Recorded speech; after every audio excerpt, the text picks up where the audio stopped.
Je m'appelle Jean-Michel Roch, j'ai été président de l'IUT pendant une certaine période.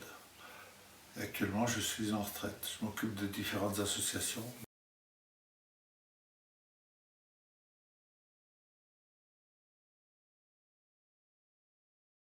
Mon meilleur souvenir, ce serait donc, si vous voulez, la visite de Fillon quand il était ministre de l'Éducation pour l'inauguration de l'IUT, la deuxième tranche. Et à l'époque, Bernard Bosson était maire d'Annecy. Donc c'est un souvenir qui me restait marqué. Et c'était à l'époque M. Fumex qui présidait l'IUT. Sachant que l'IUT a été effectivement construite par le Conseil général, et donc l'IUT était présidée par le Conseil général, un membre du Conseil général qui était M. Fumex. Alors si vous voulez, moi je me rappelle de l'IUT, donc je suis rentré en 89, donc ça fait presque 20 ans. J'étais représentant de la Chambre de commerce et d'industrie de Haute-Savoie. Et j'étais le seul industriel autour de la table du conseil d'administration. Et l'IUT à l'époque était la principale formation dans le département, et ce qui permettait un développement aussi bien au département. Et après, on a fait évoluer l'IUT, notamment avec TechDeco et la formation de sport-études pour les sportifs de haut niveau, et puis la création de plusieurs départements par la suite. L'IUT était un fleuron du département, et parce qu'au niveau, avec la collaboration avec l'association patronale interprofessionnelle, nous étions, avec la création de Tetra, la possibilité aux étudiants qui sortaient de l'IUT, à mon grand regret d'ailleurs, parce qu'en principe, quand on sortait de l'IUT, il fallait rentrer dans la vie active, mais là, on a laissé la possibilité d'avoir une troisième année de formation. C'est donc ce qui a facilité, quand la licence a été créée, la troisième année avec Tetra a été facilitée, et c'est nous, l'IUT, qui a été la première IUT à avoir autant de licences possibles.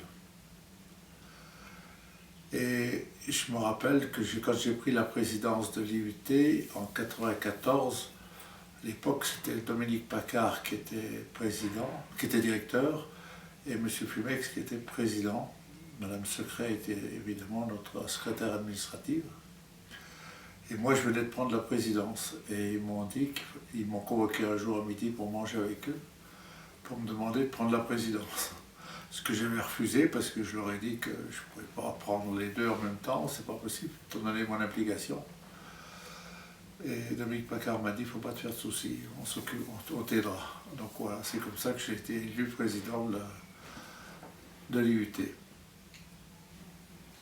Alors si vous voulez, l'IUT, moi je l'ai connu dès que la construction du Conseil général. Donc j'ai connu l'ancien bâtiment à l'époque, mais bon, je n'ai pas été dedans.